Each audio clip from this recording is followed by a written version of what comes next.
Hey guys, and welcome to our socials class. As you remember, the last topic we were reviewing was the Viceroyalty, the period after the conquest.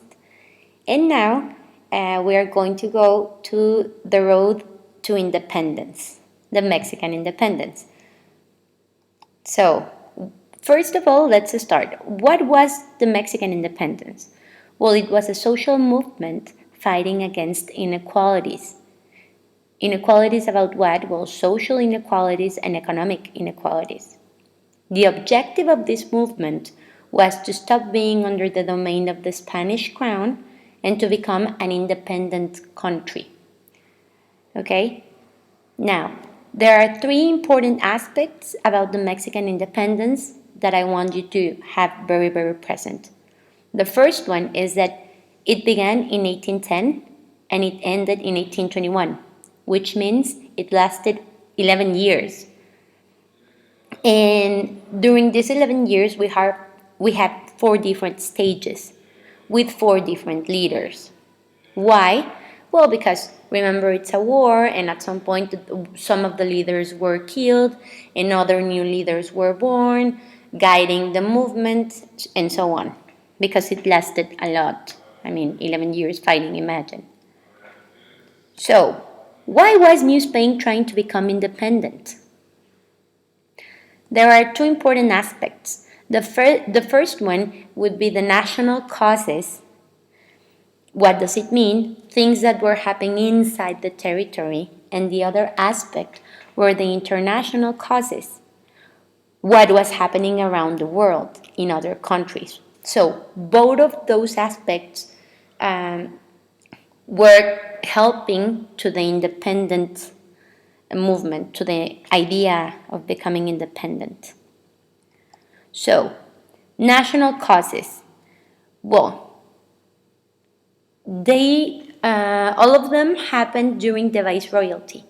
Remember, the Viceroyalty started in 1535, 14 years after the conquest, and continued until 1810, until the independence started. So, most of the social groups that existed were unhappy. For example, Creoles or criollos. Do you remember what they were? They were the sons and daughters of Spaniard people. But they were not born in Spain, they were born here in New Spain. So, one of the rules was that they were not authorized to inherit the titles of the parents. For example, the son of Hernán Cortés was a Creole because he was born here in New Spain, and he was not authorized to inherit the title of conquistador and a very important person that his dad was. He was not authorized to inherit this because he was a Creole. He was not an original Spaniard. So other Creoles in the same situation were unhappy. So let's start with them. They were unhappy with what was going on.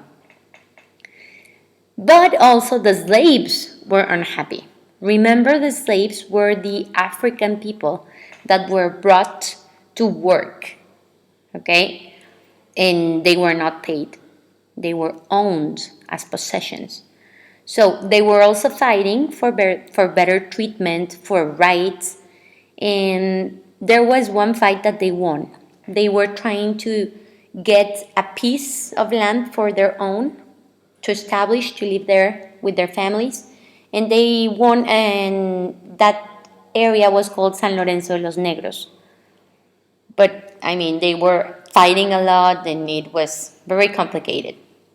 And also, the indigenous people were complaining. Well, why?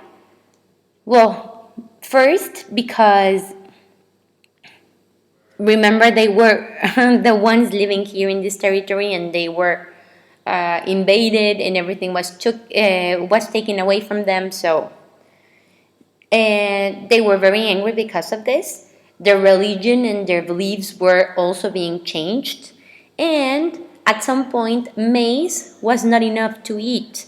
Remember that here in Mexico, maize is one of the most important ingredients of our diet. And when this was Mesoamerica, the maize was everywhere for everyone.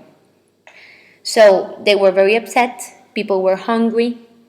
Also remember that Mesoamerican cultures were warriors. They were always fighting, they were always um, in war, and obviously they kept this way of being, and they started burning things. For example, at some point they burned the viceroy palace, so the viceroy would know that they weren't happy because of the maize, because of the treatment, because of everything.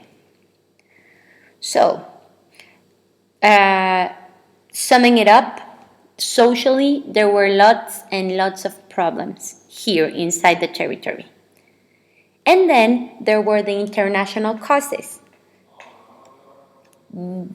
For example, the Enlightenment. What was the Enlightenment? It was a movement, a new way of thinking. So, in other countries, important people were saying every territory has to be independent, and science is important, and learning is important, education is important. So, all of those ideas were around the world, were becoming very popular, and obviously, people living in New Spain were like, well, that sounds nice. Another aspect were the Bourbon reforms, or reformas borbónicas. They were political and economical legislations that the Spanish crown was implementing here in New Spain. What does it mean? That the taxes were higher and they were asking for more gold and more silver and many things. And people from here were not happy with it, obviously.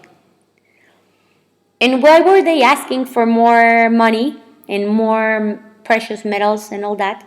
Well, because Spain was invaded by Napoleon Bonaparte.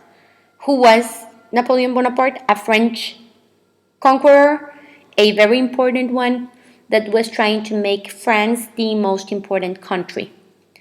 So, and Napoleon invaded Spain, specifically the Barcelona region, and obviously the king and queen were fighting against him. They needed money, and where they were taking the money from New Spain. So everything came together, and this is how the idea of independence was born. We are going to learn with more detail the international causes, but this is the first part of this very, very interesting topic. I really wish you were enjoying it as much as I do. It's part of our history, and remember, it's important to know our history so we don't keep repeating the same mistakes. So, I wish you well. Have an amazing day.